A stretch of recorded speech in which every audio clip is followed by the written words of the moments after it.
Nossa, gente, desculpa, mas... Não, a internet acontece, Vitória. Pode continuar da sua parte aí, tá? Sem problema nenhum. Calma que eu fiquei até nervosa. Não, relaxa. Fica tranquila. Então, como eu estava falando, a gente tem as artérias coronárias, que são responsáveis por manter a circulação do nosso corpo, né, do sangue. E como vocês podem ver na imagem, o primeiro quadradinho ali aparece artérias saudáveis sem gordura. Ou seja, é quando a artéria está saudável mesmo, as hemácias estão conseguindo passar tranquilamente, o sangue está passando tranquilo. Depois, a setinha para baixo, tem o início de uma formação da placa de gordura. Até aí, até que está tudo bem. O sangue ainda continua passando, mas tem esse início dessa formação. Na outra, a gente já pode ver que as hemácias ficam com dificuldade para passar, o sangue já passa num caminho mais estreito. E aí, quando tem a deformação da artéria mesmo, ou seja, uma oclusão total dessa artéria, o sangue ele fica prejudicado e não consegue mandar o suprimento para outra parte, né? Como se aqui interrompesse a passagem do sangue mesmo. E quando tem a oclusão dessas artérias, através ou de coágulos ou até mesmo de placa de ateroma, como a gente pode ver na imagem, a gente vai dizer que ocorreu um infarto agudo do miocárdio, ou seja, um IAM. A causa do IAM é justamente isso, é essa oclusão devido a algum coágulo ou alguma placa de ateroma, porque o fluxo sanguíneo ele vai ser diminuído e aí a gente diz que vai entrar num processo de necrose, o tecido, as células do miocárdio vão entrar em um processo de necrose, porque o oxigênio não vai chegar lá, não vai chegar suprimento, então as células vão morrer.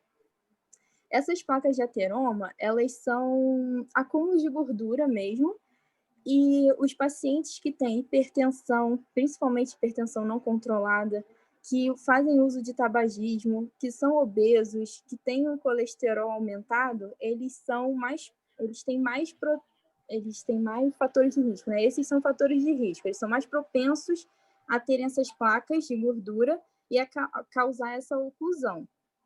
E a extensão dessa necrose, ela vai depender de diversos fatores, como o calibre da artéria, o tempo de evolução também da obstrução.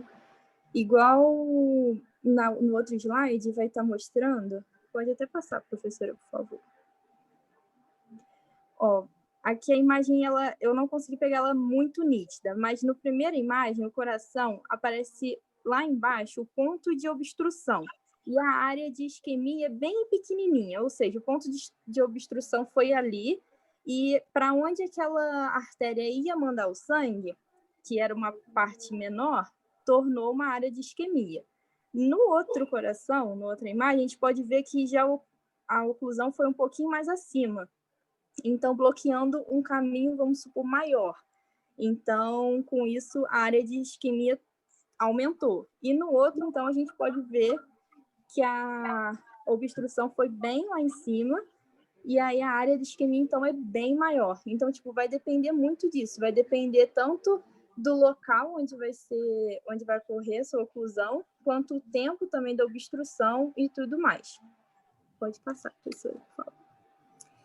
Aí, alguns fatores de risco para que os pacientes tenham o IAM, como eu tinha falado alguns já. É o tabagismo, o uso do cigarro, a hipertensão arterial sistêmica não controlada, principalmente idosos que não fazem uso da medicação correta, ou então até mesmo adulto que só toma o remédio quando sente dor de cabeça ou quando está mal, ou seja, quem não faz o uso correto do medicamento, quem não controla, corre o risco de ter o infarto. A diabetes também não controlada também é um fator de risco. A obesidade, a dislipidemia, ou seja, um aumento do lipídio. O histórico familiar, se o paciente já teve alguém na família que sofreu de infarto, isso também pode ser um fator de risco. E a idade, principalmente pacientes acima de 60 anos têm um fator de risco maior. E uma curiosidade, quando eu estava montando a aula, eu vi que os homens eles estão mais suscetíveis a ter o infarto agudo do miocárdio, até porque acredita-se que a mulher ela tem um efeito protetor, entre aspas, devido à produção de estrogênio. Então, quando a mulher ela entra na menopausa, né, após a menopausa, a incidência de infarto aumenta. Por quê? Porque a mulher já não tem mais essa produção de estrogênio. Então, na vida adulta, dos 20 aos 40, né, dependendo de quando a mulher ficar na menopausa, ela tem o fator de risco dela é menor. Quando ela entra na menopausa, o risco dela ter um infarto é maior, porque ela já não vai estar mais produzindo esse estrogênio. Pode passar. Aí os sinais e sintomas, que é de extrema importância a gente avaliar o paciente quando ele chega, principalmente num pronto-socorro, né, numa urgência. Principalmente ele vai chegar com dor no peito, com uma dor precordial que vai irradiar para o membro superior, às vezes, na maioria das vezes, para o braço esquerdo. Pode sentir dor abdominal, suor, palidez, falta de ar, perda instantânea da consciência. E, principalmente, os pacientes que têm diabetes, eles podem aparecer com náuseas e vômitos. Só que, assim, isso é bem relativo, porque tem pacientes também que chegam sem muitos sintomas e você faz um eletro, faz alguma coisa, ele está infartando. Mas a maioria dos casos ele vai chegar com uma dor no peito irradiando para o membro superior. Aí pode passar. O diagnóstico. Eu sei que a gente na enfermagem, a gente não faz diagnóstico, né? Mas eu acho que é de extrema importância a gente saber como é feito o diagnóstico, porque, por exemplo, no eletrocardiograma e no exame de sangue, é a enfermagem quem vai rodar o eletro, é a enfermagem quem vai colher os exames para o médico poder fechar o diagnóstico. Então, eu acho que a gente ter esse conhecimento é de extrema importância também. Então, o diagnóstico ele vai se dar mais ou menos pelo quadro clínico do paciente, né, com essas dores que ele vai chegar, juntamente com a interpretação do eletrocardiograma e o exame de sangue, onde a gente vai procurar a elevação dos marcadores de necrose. Aí pode passar, por favor. O eletrocardiograma, ele é um exame responsável por medir a atividade elétrica do coração através de eletrodos, né, que eles vão avaliar os batimentos cardíacos com o paciente em repouso. O objetivo desse exame é encontrar justamente alguma falha na condução elétrica do coração, seja alguma arritmia, seja uma taquicardia e seja até mesmo um IAM. Eu botei essa imagem porque é de extrema importância a gente saber o posicionamento certo dos eletrodos e dos clampos que a gente coloca, porque principalmente em alguns lugares é o técnico ou o enfermeiro que faz esse exame, então é de extrema importância fazer o procedimento de forma certa para vir com um diagnóstico ou uma interpretação fidedigna, né? E como a gente pode ver, no braço e na perna do nosso boneco, tem os clampos, né? Tem verde, amarelo, vermelho e preto. Para a gente lembrar, tem uma comparação que a gente fala que o amarelo e o verde, a cor do Brasil, fica do lado esquerdo, que é do nosso coração. Do lado direito eu não gosto muito dessa imagem que eles falam, não, mas para a gente lembrar do Flamengo. Se eu fosse eu escolheria outra coisa. Mas como mundialmente é conhecido assim, universalmente, aí a gente fala que do lado direito a gente bota o clamp vermelho e preto, lembra do Flamengo. E sempre os clamps mais claros em cima, ou seja, do lado esquerdo, né? O amarelo fica no braço do paciente e o verde fica na perna. E do lado direito, o vermelho fica no braço e o preto fica na perna. E a gente ainda vai ter 6 eletrodos que a gente vai colocar no peito do paciente, só que tem os locais corretos. O V1, que a gente chama, que a gente numera de V1 a V6, né, que são 6 eletrodos. O V1 a gente vai colocar no quarto espaço intercostal, à direita, na linha paraesternal à direita. O V2 também é no quarto espaço intercostal, na linha paraesternal à esquerda. Aí eu vou pular para o V4. O V4 é no quinto espaço intercostal, na linha hemiclavicular. E o V3 é entre o V2 e o V4. Por isso que eu pulei ele. Porque ele não tem uma posição assim Certa. Ele fica entre o V2 e o V4. O V5 fica no quinto espaço intercostal na linha axilar anterior e o V6 no quinto espaço intercostal na linha axilar média. Então, é de extrema importância a gente sempre lembrar dessa imagenzinha quando a gente for fazer o eletro do paciente, para que o eletro venha falando as informações corretas. E em alguns lugares, não sei se são todos, mas antes de colocar esses eletrodos, né, no corpo do paciente, a gente passa um algodão com álcool, ou tem alguns lugares que passam um gelzinho, alguma coisa para poder limpar a pele e aderir o eletrodo. Mas eu não sei se isso é uma regra. No procedimento, o indivíduo ele vai estar deitado na maca, vai ter que tirar todos os objetos de metal para não dar uma interferência, e aí vai colocar os eletrodos de forma correta. Aí pode passar, professor.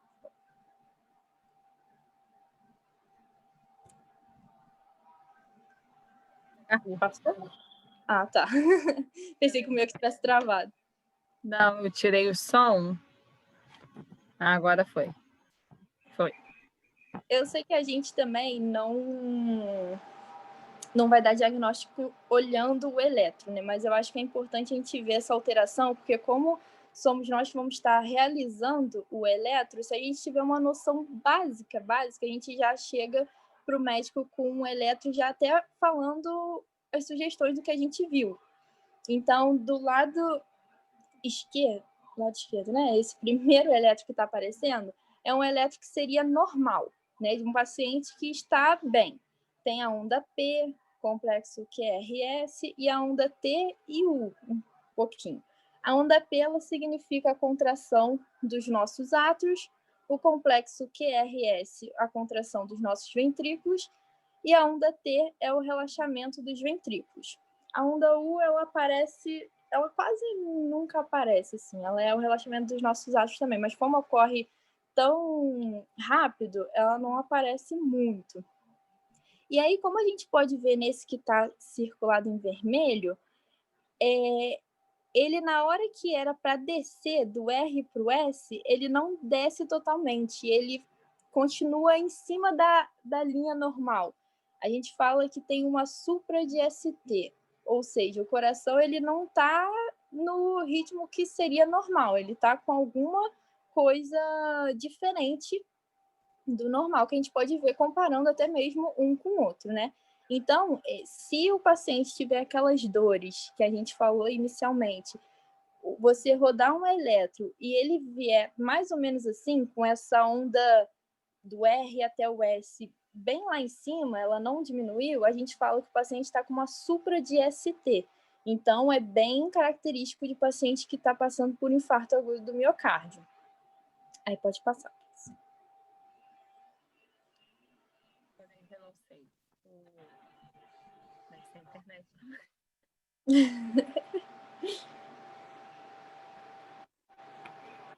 Foi. E a gente tem também os marcadores de necrose. Eu acabei colocando só 2, mas tem a mioglobulina também.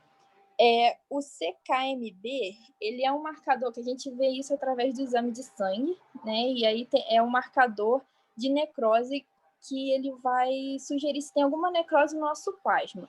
Mas eu botei aí entre, né, do ladinho falso positivo, porque ele não é totalmente confiável para um diagnóstico de infarto, porque ele vai captar qualquer necrose que tiver em qualquer tecido, seja ele do miocárdio ou de qualquer outro tecido. Então, pode ser que o paciente tenha tido um tecido lesionado, necrosado em algum outro órgão, alguma outra coisa, e vai aparecer o CKMB positivo, mas isso não significa que é o infarto, por isso que ele pode gerar um falso positivo para a gente. Já a troponina, ela é um pouco mais específica, porque ela é um marcador do coração mesmo, do tecido do miocárdio. Então, se os dois estiverem positivos, por exemplo, ou aumentados, aí a gente pode dizer que o paciente está com IAM. Só que a troponina, ela pode demorar de 3 a 4 horas para aumentar no sangue do paciente após um infarto do miocárdio. Então, se o paciente chegar, por exemplo, com dores lá na UPA, está sentindo essas dores bem características de AM, aí você roda um eletro e não está muito sugestivo de infarto ainda não. Aí você colhe o sangue e a troponina vem também, não vem sugestiva. Mas o paciente está com aquelas dores bem características e tudo. Antes de você liberar, você tem que esperar de 3 a 4 horas para repetir o exame de sangue, para realmente ver se a troponina está aumentada ou não. Porque ela pode ter esse intervalo de 3 a 4 horas que pode confundir. E aí você, às vezes, libera o paciente sem ter refeito o exame de sangue e ele estava infartando. Então, por isso que é de extrema importância saber isso também. Pode passar, por favor. O tratamento imediato, eu botei essa metálise, não sei como é que fala direito, mas... Metalise. É metalise. Eu fiquei assim, meu Deus, como é que fala isso direito? Mas a metalise, ela, assim, o ideal é que ela seja o tratamento imediato. Seja administrada em 6 segundos com um membro superior elevado, porque ela é um trombolítico. Então, ela vai fazer com que dissolva o coágulo que esteja causando esse AM. Mas não são todos os lugares que dispõem desse medicamento e tudo mais. A gente tem um protocolo, que é o MONA-Beta-CH, que a gente usa esse protocolo para pacientes com infarto. O M desse protocolo, né, significa morfina. Ou seja, a morfina ela vai ser utilizada tanto para diminuir a dor desse paciente e também porque ela é um vasodilatador periférico. Então, ela vai ajudar também, além de aliviar a dor, ela vai fazer uma vasodilatação. O oxigênio, que é de extrema importância, então, através de catéter ou máscara, e a gente vai ofertar esse oxigênio para esse paciente de 3 a 5 litros, dependendo. Vai administrar nitrato, porque também é um vasodilatador da área central. Vai administrar S infantil. Por que o infantil, né? Porque o infantil ele é antiplaquetário, ele tem efeito antiplaquetário, então vai evitar que tenha a agregação das plaquetas e a formação de novos trombos. Tem o beta-bloqueador, que vai ajudar a diminuir a frequência e a diminuir a contratilidade do coração. Clopidogrel, que é o antiplaquetário também. E a heparina, que geralmente é usado também para evitar a coagulação dos coágulos que estiverem. Então, normalmente, esse é o protocolo utilizado. Nem sempre vai ser preciso utilizar tudo isso, até a heparina. Mas é um protocolo que respalda a gente e que vai ajudar na recuperação desse paciente com infarto agudo do miocárdio. Aí pode passar, por favor. E aí vem os cuidados de enfermagem, que eu acho que nesse caso é o mais importante para a gente aqui hoje, que alguns dos casos garantir que o paciente tenha um repouso absoluto no leito, que ele evite movimentos bruscos, ofertar a oxigenoterapia para ele e monitorar, né? Então, a gente vai fazer essa monitorização da oxigenoterapia, como é que está, se o paciente está reagindo bem. Ter sempre um acesso venoso calibroso, né? Então, o técnico de enfermagem também vai ser responsável por fazer esse acesso calibroso. Administrar medicamentos que sejam prescritos. Nesses casos, a verificação de sinais vitais é de extrema importância e o ideal é que seja feito em 1 hora para ver se tem algum sinal de arritmia ou choque cardiogênico também, porque pacientes que passam que têm um infarto agudo do miocárdio estão propensos a terem alguma arritmia ou evoluir para um choque cardiogênico. Então, verificar se o paciente está com hipotensão, se ele está com pulso fraco, se ele está suando, ele está ficando pálido. Então, é de extrema importância fazer essa avaliação desses sinais vitais de pouco em pouco tempo, né, para ver a evolução desse paciente.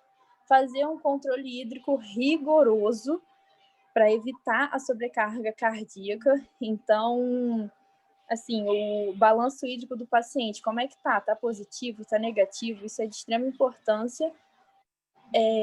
Oferecer uma dieta hipossódica e hipolipídica. Isso, em alguns hospitais que tem a nutrição, né, vai poder fazer esse cuidado multiprofissional, mas o enfermeiro, o técnico de enfermagem tem que estar sempre ali também por dentro da dieta do paciente, ver se está tudo certinho. E orientar, né, o paciente e os familiares sobre a sua alta. Depois que o paciente for para casa, o que ele vai poder fazer, o que ele não vai poder, quais são os cuidados, os medicamentos, se ele está fazendo de forma correta. Os pacientes hipertensos, por exemplo, eles fazem uso dos medicamentos corretamente? Se não fazem, explicar para eles, depois dessa alta, a importância de estar fazendo esse uso de forma correta para não ter uma nova surpresa. E, além disso tudo, eu aí, mas o paciente ele tem que estar monitorizado, né? E tá vendo essa questão cardíaca dele também, para ver se vai acontecer alguma outra coisa, se vai ter alguma arritmia ou algum outro infarto, alguma coisa assim. E aí, eu fui bem rápido porque eu estava nervosa, né? Mas no final da aula tem aí o próximo. Eu coloquei para a gente um caso clínico para a gente discutir um pouco o caso e botei no final umas perguntinhas bem tranquilas, mas só para a gente discutir, ver se vocês entenderam. Eu vou tentar ler o caso aqui, ó. BLM, 65 anos, masculino, pardo, deu entrada no serviço hospitalar com queixa de dor precordial com 2 horas de duração. Paciente previamente hipertenso e diabético. Refere que a dor foi intensa, irradiou para o membro superior esquerdo e que chegou a ter um episódio de vômito e sudorese fria. Relata ainda que já havia sentido dor torácica aos esforços, mas que dessa vez tinha acabado de acordar. Nega histórico familiar de doenças cardiovasculares. Alega que faz uso irregular de losartana, amlodipino e metformina.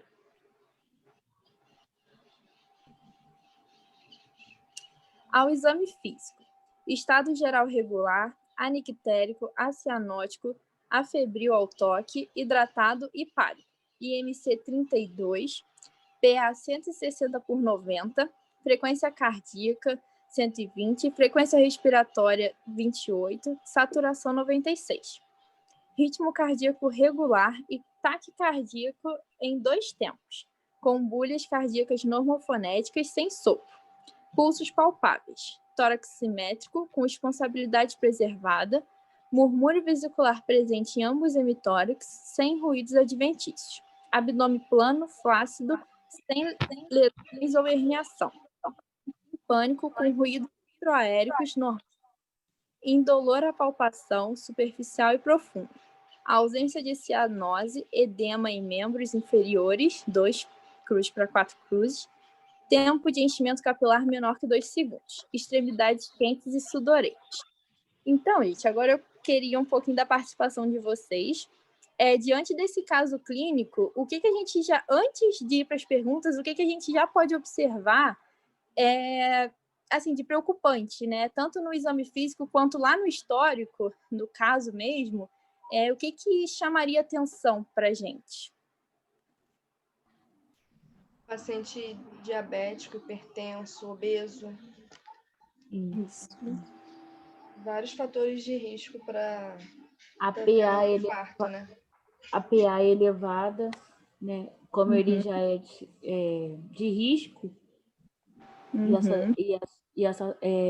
e a frequência respiratória dele também está elevada.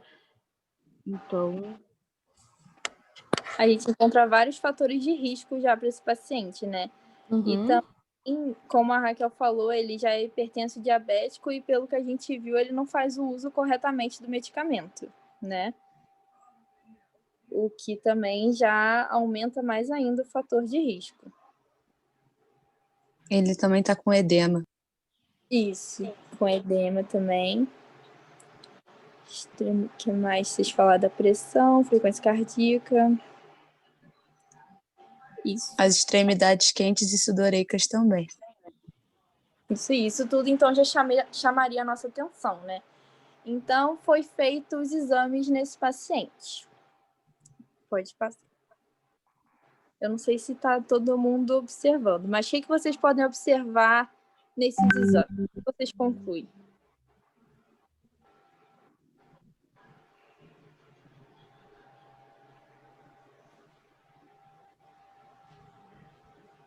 Troponina tocada.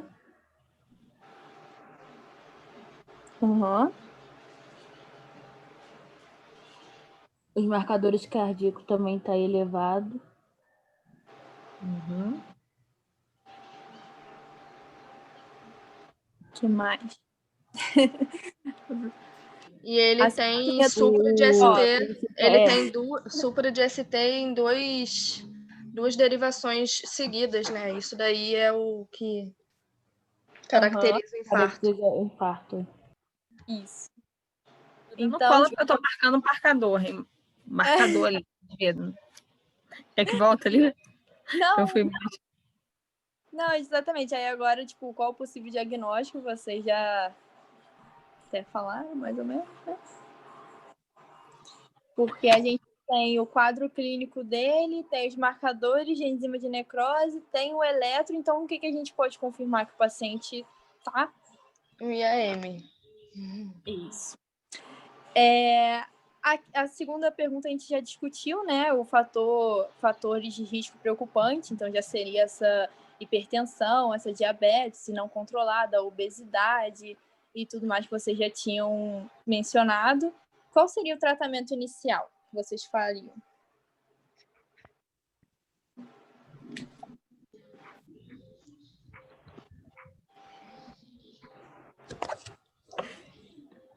Vão minhas enfermeiras. No caso, seria botar o oxigênio, né? Isso. Administrar as medicações conforme prescrito. E no caso, como na parte da enfermagem, a gente teria que monitorizar o paciente, realizar os sinais vitais, está sendo rigoroso, principalmente na frequência cardíaca e na pressão. Acho que é isso. Também verificar nível de consciência também, que é bem importante. Verdade, também é bem importante, que é um fator, é um dos sinais e sintomas, né, que o paciente tem. Isso. Uhum. E a quinta pergunta, a quarta vocês também já responderam junto, assim, né? Mas a quinta pergunta, você como técnico de enfermagem, daria alguma orientação ao paciente após a alta? Se sim, qual seria? Sim, de explicar a ele a importância de tomar os remédios, né, no horário prescrito, dele procurar um cardiologista, né, isso o enfermeiro também ajudaria para poder fazer o acompanhamento. Desculpa, pode falar. A importância da alimentação, né, com baixo açúcar, de repente ser encaminhado para um nutricionista, isso tudo que poderia estar orientando e focando para ele para poder manter a saúde dele estável, né? Realizar atividade física também é importante, né? Não de imediato, mas logo depois que tiver estável, começar a fazer algumas atividades para melhorar aí essa parte cardiorrespiratória. Quer falar, amiga? Eu ia falar sobre a alimentação. É importante, né, uma alimentação com baixa ingesta de sódio, baixa ingesta de gordura também. Isso aí. Então, igual a Keila falou também, orientado dos medicamentos, que ele já não fazia o uso corretamente, né? Então, após essa alta, orientar, focar nisso, né? Para mostrar a importância do uso correto, do que pode acarretar se ele continuar não fazendo o uso dos medicamentos e tudo mais. E acabou, seria isso.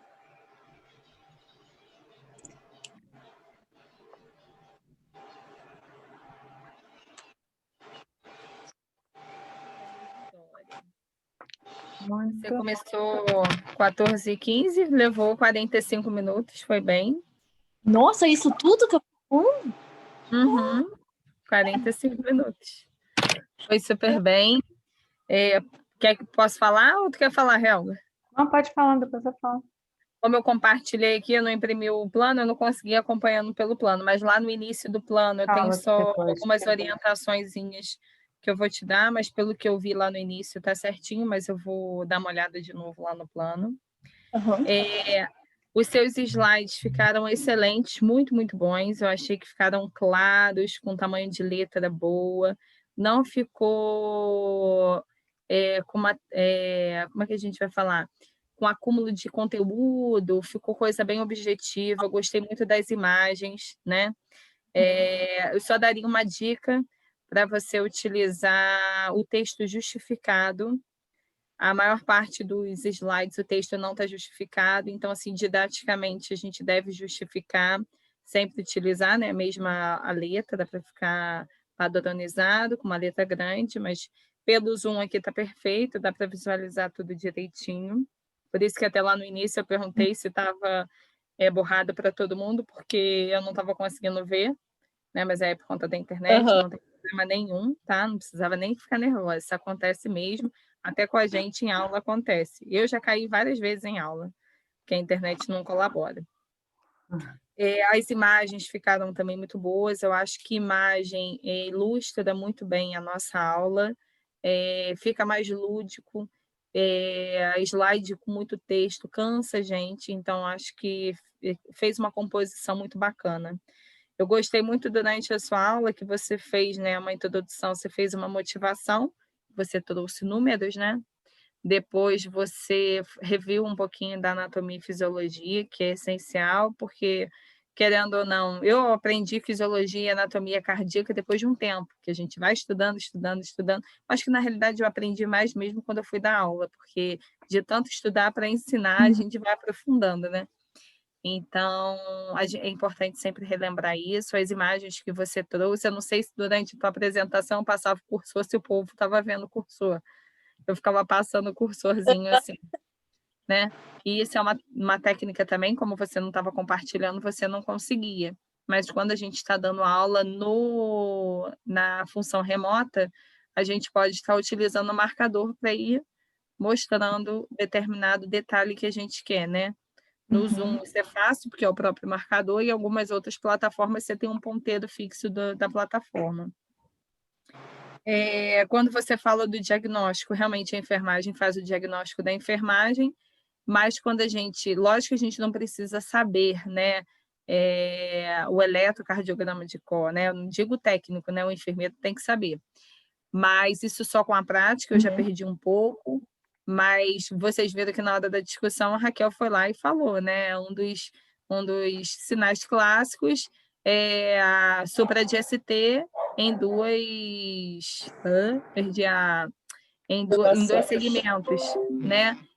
Do eletrocardiograma. E isso a gente pode ensinar para os nossos técnicos, né? Eles não precisam saber ler eletro, mas eles podem entender a diferença, saber o que é normal, porque se eles verem algo anormal, eles vão identificar. E a maior parte, quem faz o eletrocardiograma é o técnico de enfermagem. Então, ele viu uma alteração, tem que falar com ele da importância de logo levar para o médico ver, avaliar e intervir, ou o enfermeiro, né? Porque senão a gente acaba perdendo o paciente.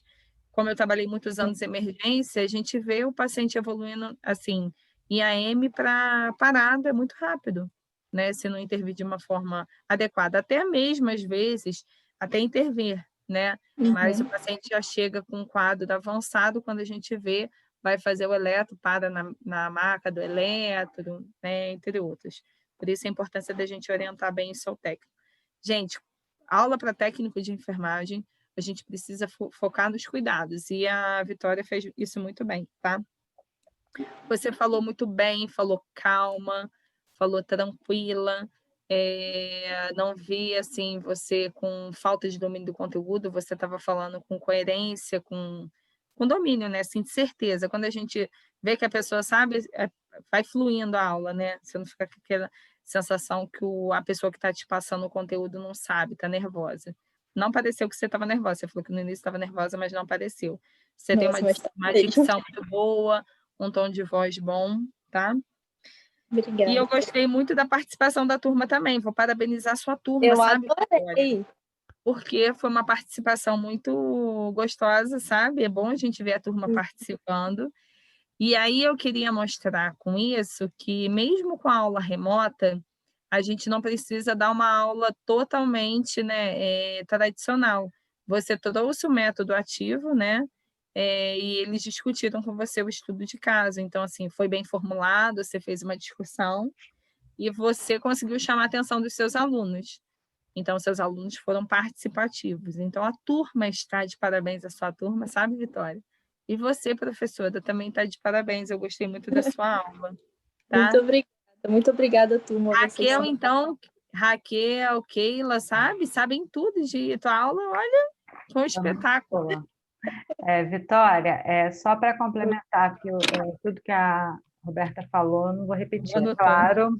Pois é, eu anotei, mas ela já falou, não vou repetir. É só a questão do plano, porque como eu estou acompanhando pelo plano, o seu plano também está bem constituído, tá? Eu consegui acompanhar.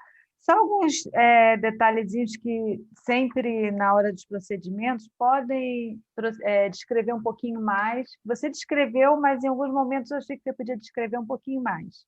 Uhum. E na questão no objetivo número 2, você colocou descrever sinais, sintomas e fatores de risco. Aí, na hora de Eu vou apresentar, encontrar. você fez ao contrário. Mas, assim, você apresentou como estava, tá? Então, eu Tá. até nem falei nada, né? Só para dizer que teve essa trocazinha, mas foi tudo bem. Depois que eu vi também. Você apresentou tudo de uma maneira geral, então o teu plano tá ok. Uma coisa que eu quero chamar a atenção aí, não é só você, é de todas, é a bibliografia, né, que agora a gente coloca referência a essa bibliografia era de um plano muito antigo, então, assim, vou pedir para vocês trocarem sempre e colocar referências. Ah, tá. E procurar a gente colocar de acordo com a ABNT, tá?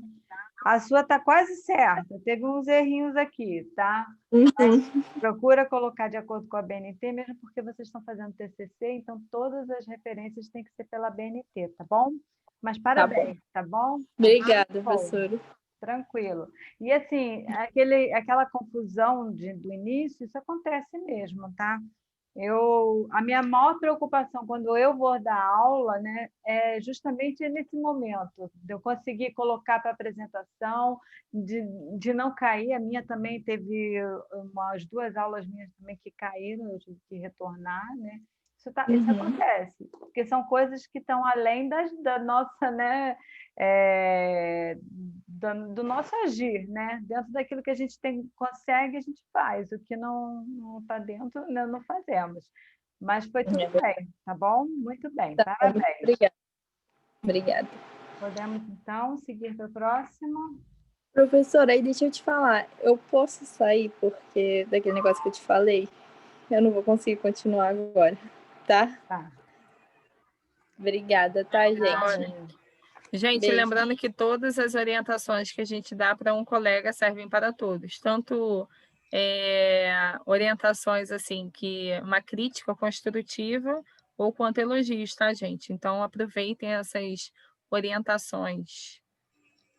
Ela tinha me pedido já, né, uma coisa que ela ia resolver, então ela pediu se podia apresentar primeiro. Não tem problema, não. A gente não quer dificultar para ninguém, né? Não, com certeza. Quer facilitar. Quem vai apresentar agora? Quer, Raquel, então? Não. Vai, Raquel, aproveita. Thaisa, vai, Thaisa. Poxa, professora. Então, eu vou. Não vou ter que sortear aqui, uai. Eu vou, Helga. Tá bom, Raquel. Estou nervosa, mas eu vou. Ah, gente, estamos aqui, somos todos, né, colegas.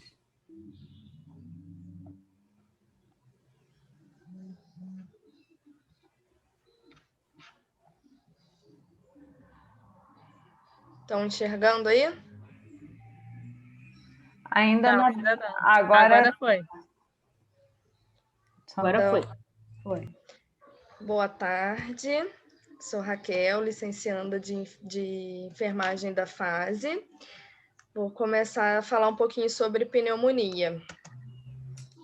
O conceito de pneumonia, ela é uma infecção que se instala nos pulmões, órgãos duplos que são localizados de cada lado da caixa torácica. Ela pode acometer as regiões alveolares, onde desembocam as ramificações terminais dos brônquios e, às vezes, os intertícios, que são os espaços entre um alvéolo e outro. As pneumonias são provocadas pela penetração de um agente infeccioso ou irritante, bactérias, vírus, fungos, ou por reações alérgicas, no espaço alveolar, onde ocorre a troca gasosa. Aqui tem um alvéolo, esse aqui é um alvéolo sem pneumonia, o nosso alvéolo normal, saudável, e aqui tem um alvéolo onde tem já a pneumonia instalada, que já está com um processo infeccioso aqui. A sua etiologia. Os principais causadores dessa enfermidade são as bactérias Streptococcus pneumoniae, pneumonia, não sei falar direito, desculpa. E ele também é conhecido como pneumococo, Mycoplasma pneumoniae e Haemophilus influenza. A doença também pode ser desencadeada por alguns tipos de fungos e vírus. A pneumonia pode ser adquirida por aerosóis, gotículas ou secreções. Os tipos de pneumonia, elas podem ser adquiridas na comunidade, que são as PACs, que é uma infecção adquirida fora dos hospitais ou em locais de internações locais de internações de longo cuidado, que no caso são casos de idosos, e as pneumonias adquiridas no hospital, que é aquela que ocorre entre 48 horas da admissão hospitalar, geralmente é tratada na unidade ou na enfermaria ou em apartamento, e não está relacionada à intubação endotraqueal ou ventilação mecânica. E aí eu vou falar um pouquinho sobre as principais, que são as que o técnico de enfermagem ele está ali cuidando do paciente que pode ocorrer as pneumonias, que são associadas à ventilação mecânica e a de aspiração e broncoaspiração. E aí a pneumonia é associada à ventilação mecânica. Ela surge entre 48 horas e 72 após intubação endotraqueal e instituição de ventilação invasiva. A pneumonia associada à ventilação mecânica é classificada por precoce e tardia. A precoce ocorre até o 4º dia da intubação e a tardia após o 5º dia de intubação. A pneumonia por aspiração e broncoaspiração são as pneumonias causadas por refluxo de conteúdo gástrico que invade a via aérea com agravante do pH ácido, que é quando o paciente apresenta vômito e ele, às vezes, quando ele está com a... peraí, que fugiu a palavra, gente, desculpa. Com nível de consciência mais baixo, ele acaba tendo a broncoaspiração. E causado também por dispositivo próprio da aspiração, quando a gente contamina. Por isso é importante a contaminação, o manuseio na técnica da aspiração. Os fatores de risco é a idade maior que 65 anos, o tabagismo, o álcool, a hospitalização prolongada, pacientes em ventilação mecânica, ar-condicionado, resfriados mal cuidados e mudança brusca de temperatura. A mudança brusca de temperatura é porque quando ocasiona o aumento da secreção na via aérea superior, pode ter colonização de bactéria, e aí pode causar uma pneumonia. Os sintomas, os principais são febre alta, né? Suor intenso ou calafrio, tosse com secreção amarelada ou esverdeada, Às vezes pode ser seca e sem secreção, mas normalmente ela sempre tem a secreção mais amarelada. Dores no peito e falta de ar. E tem também sintomas gerais, né, que são náuseas, dor de cabeça, diminuição de apetite, dores musculares, prostração e a elevação da PA.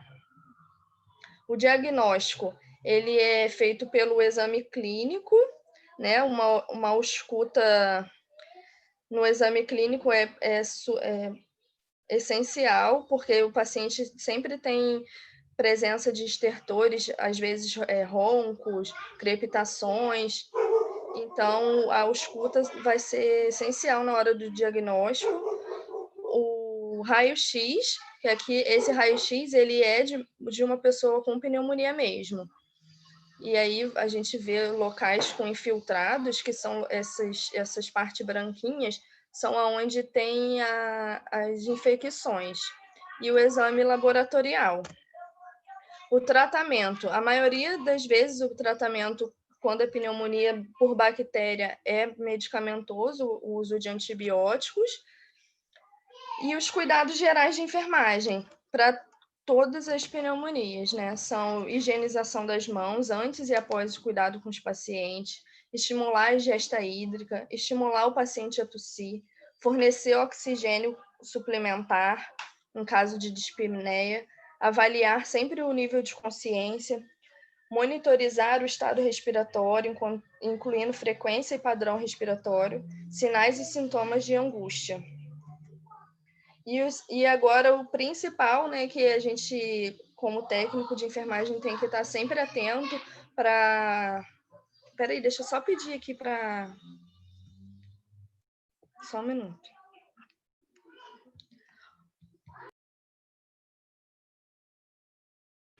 A criançada está falando lá.